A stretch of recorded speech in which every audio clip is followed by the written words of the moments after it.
Golden State Warriors 120-107 para cima do Brooklyn Nets, um jogo que foi equilibrado, mas que na reta final da partida o Warriors teve vários roubos de bola e através desses roubos conseguiu ampliar essa margem para ter 13 pontos de vantagem no final da partida. Eu vou comentar sobre esse jogo aqui nesse vídeo. Só antes de destacar o seguinte, para quem gosta do Warriors, quem gosta do Stephen Curry, eu separei uma camisa com a comemoração típica dele, o Night Night, e deixei o link aí nos comentários. Quem gosta do Warriors, gosta do Stephen Curry, eu indico que dê uma olhada. Link aí nos comentários. Bom, vamos lá, bora começar olhando pelo lado do Brooklyn Nets, que foi o mandante, por mais que tenha perdido, era quem mandou o jogo. O maior pontuador do Brooklyn Nets foi o Michael Porter Jr., ele fez 27 pontos, além disso ainda pegou 9 rebotes, ele que matou 5 bolas triplas. O Michael Porter Jr., no geral, faz uma grande temporada pelo Brooklyn Nets, eu acho que dá pra dizer que o Brooklyn Nets saiu ganhando na troca com o Denver Nuggets, em que o Cameron Johnson foi pro Brooklyn Nets e o Michael Porter Jr. foi. Quer dizer, o Cameron Johnson foi pro Denver Nuggets, né? E o Michael Porter Jr. foi pro Brooklyn Nets. O Cameron Johnson é mais jovem e com isso é mais promissor, digamos assim.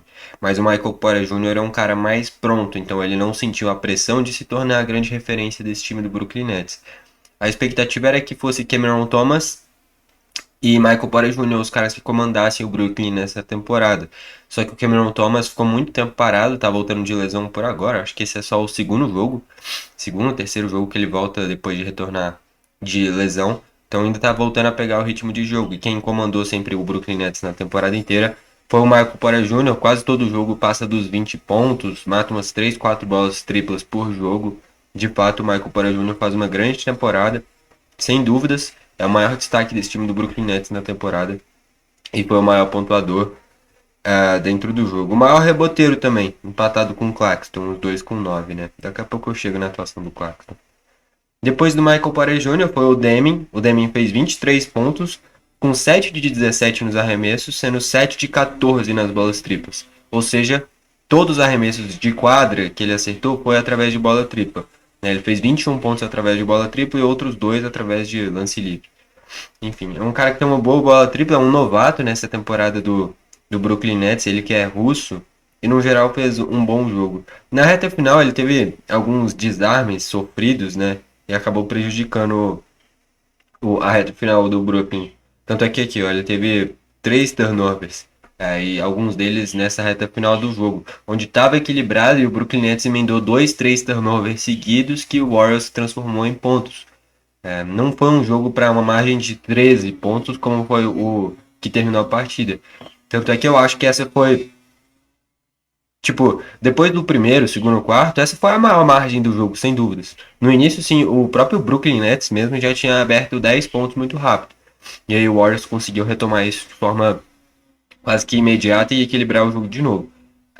Mas essa deve ter sido uma das maiores margens da partida no geral, essa distância de 13 pontos, e foi justamente a margem que ficou no placar final. O Brooklyn perdeu muitas posses na reta final do jogo, né?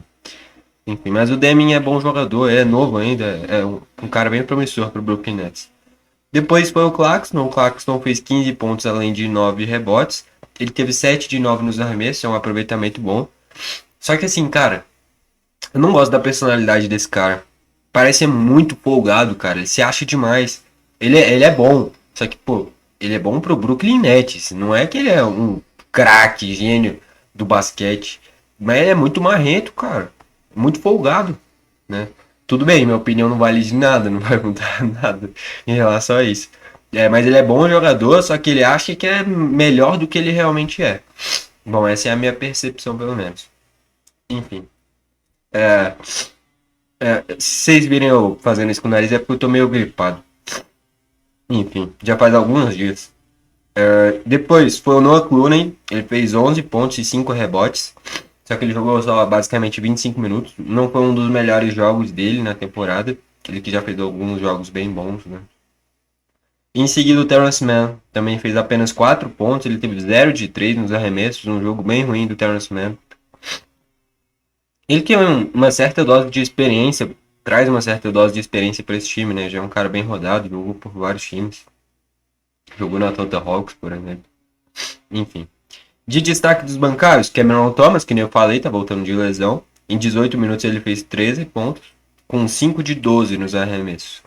Na última partida ele tinha feito 30, né? Tinha voltado muito bem, e agora oscila e faz uma pontuação bem mais baixa. Ele tinha feito 30 contra o Minnesota.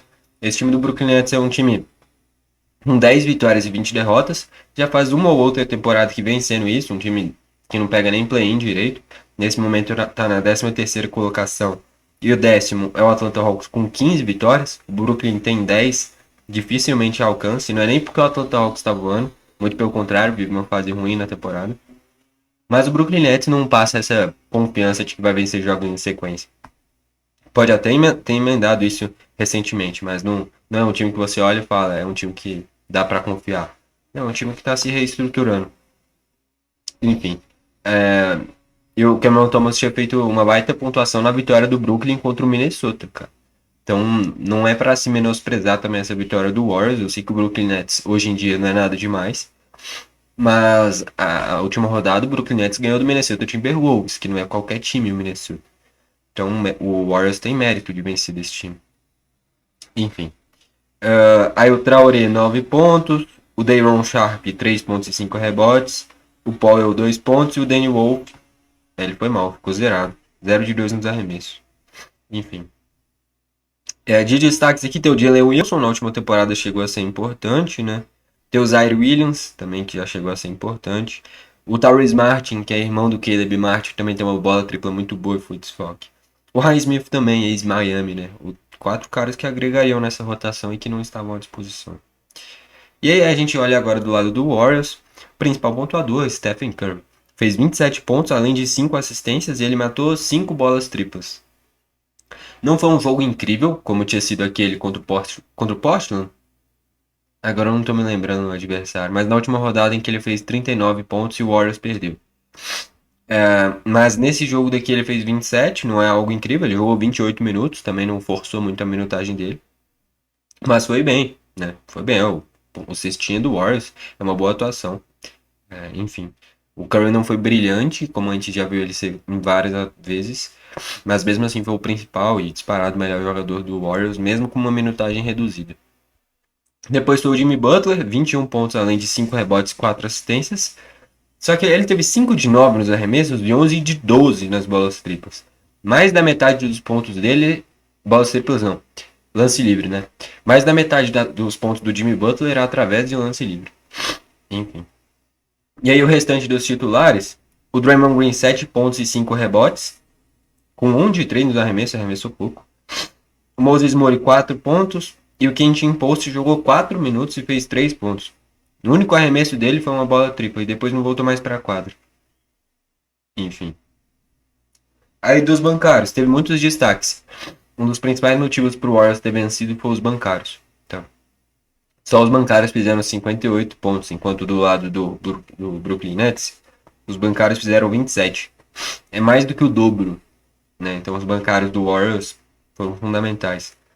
O maior bancário, maior pontuação de bancário foi o Trayce Jackson Davis. Ele não jogou o último jogo por opção e agora pisou em quadra. Fez 11 pontos e 6 rebotes com 5 de 6 nos arremessos. Grande jogo do Trayce Jackson Davis. O Gary Payton fez 10 pontos. O DeAnthony Melton fez 10 pontos. O Will Richard fez 10 pontos. O Buddy Hield fez 6 pontos. O Podziemski fez 7 pontos. O Pat Spencer fez 4 pontos. E aí o Gui Santos dos bancários foi o único que não pontuou. O Gui Santos ficou zerado. Até pegou 4 rebotes, mas ficou zerado. Teve 0 de 2 nos arremessos. Os dois tentados através de bola tripla. No geral, sobre o Gui Santos, uma coisa que eu tenho para falar é o seguinte. Lógico, sou brasileiro, assim como acho que quase todo mundo que tá assistindo esse vídeo, se não todo mundo. Tá torcendo pra ele vingar, pra ele dar certo na NBA, ele dar certo no Warriors. Mas a percepção que eu venho tendo do estilo de jogo do Gui Santos, que ó, ele jogou 19 minutos. É um cara que sempre tá pensando muito no time, é um cara muito coletivo, muito esforçado. Só que eu acho que tá faltando um pouquinho de personalidade, cara. Não tô falando pra ele pegar a bola e tentar resolver sozinho, porque se ele tentar fazer isso, ele não vai mais jogar, né? Vai ficar escanteado. Mas momentos em que ele pode chamar mais a responsabilidade, sabe? Porque o Will Richard, por exemplo, cara, ele agarrou demais as oportunidades que tá tendo. É um cara que vem tendo cada vez mais minutagem e tá jogando muito bem. Já teve jogo, acho que de 30 pontos o Will Richard. Então, é isso que eu queria ver no Gui Santos.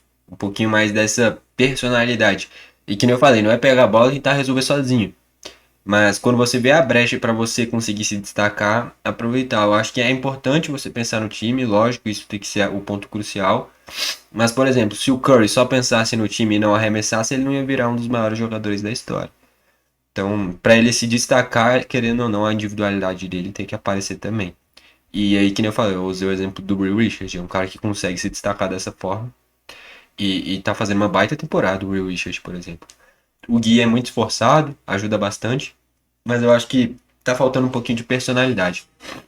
Enfim, é só a minha percepção, pelo menos. No geral, vitória do Warriors, um jogo que foi equilibrado, mas na reta final o Brooklyn Nets errou bastante. E o Warriors foi ampliando essa margem a ponto de fazer 13 pontos de vantagem na reta final. O Warriors precisava dessa vitória. É um time que é muito inconstante, né? Imprevisível esse time do Golden State Warriors. É só o Curry que a gente sabe que dá pra confiar. E tem jogo que ele vai bem abaixo também. Então nem nele às vezes dá pra confiar. Mas é natural. A principal característica dele é a bola tripla. E muitas vezes, quando você não tá em um bom dia, não vai cair nada. E aí a pontuação vai lá pra baixo. Enfim.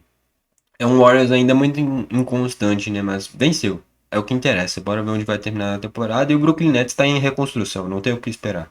É ir surgindo cada vez mais caras jovens bons e daqui a pouco torcer para conseguir chegar no patamar de um OKC, de um San Antonio Spurs. Times moldados por jogadores jovens e que encaixou. O Brooklyn Nets vem melhorando de vez em quando. Jogos bons, aí jogos ruins, jogos bons, jogos ruins. Mas não é um time que a gente espera muita coisa. E esse time do Warriors também dificilmente vai brigar por algo grande na temporada. Não tem time para isso no geral. Enfim, é isso. Vitória do Golden State Warriors. Bom, foi esse o vídeo. Valeu e falou!